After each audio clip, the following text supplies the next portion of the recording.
biggest steps your office can take in reducing energy consumption. Electric power plants are the country's largest industrial source of the renewable sector. Ang mundo ay gagawing isa.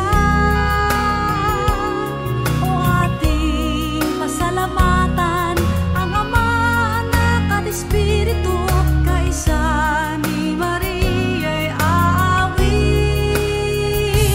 Buksan ang puso at mga mata sa biyayang sa tinulog niya, kahit iba't iba. Isang pamilya ng tanik ka lang, magbibigay sa puso